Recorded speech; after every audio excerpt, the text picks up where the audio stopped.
So Jihadi John boards a plane with his friends in the United Kingdom and heads off to the popular tourist destination of Turkey in the Middle East. From Turkey, it's easy to cross the porous border into Syria. If they can't get across the Syrian-Turkish border for whatever reason, they simply go around it by taking a boat and arriving in Syria that way. The ultimate destination being al-Raqqa in Syria, the current base of operations for the new Islamic State. This is a picture of the old Islamic State. As you can see, it's quite a lot bigger than the new one. And when you consider the fact that at least 2 European nations are nuclear armed, I don't think we need to worry about being overrun by black-clad invaders. Now, normally, new Western recruits into ISIS and Al-Qaeda are usually found at the lower ranks of the organization.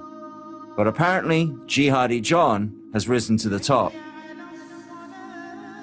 The toppermost of the poppermost, hanging out with another 3 lunatics referred to as the Beatles by their fellow Mujahideen. Meanwhile, back in the Batcave, the CIA, have produced this image of Jihadi John based on the videos available, which, as you can see, tells us absolutely nothing, which is probably the whole point of the exercise.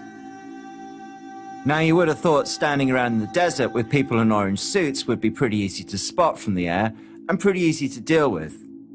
But for some unknown reason, both the UK military and the US military have been unwilling or unable to use any of the billions of dollars of drone technology probably available. And it's at this point in our story, I think we need to introduce this guy, Tim Osman, probably better known as Osama bin Laden. And the person responsible for bringing the later, highly contentious bin Laden videos to the world is this woman, Rita Katz, and her organization, the Site Intelligence Group. And it now transpires that it's through this woman and her organization's site that the Jihadi John videos have been brought to the world. How did your organization obtain the video?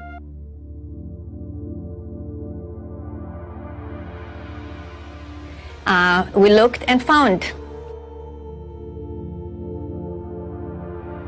So you looked and you found it. Obviously, you just heard the State Department spokeswoman, tell me, look, they haven't yet authenticated the video. Are you certain it is what it claims to be?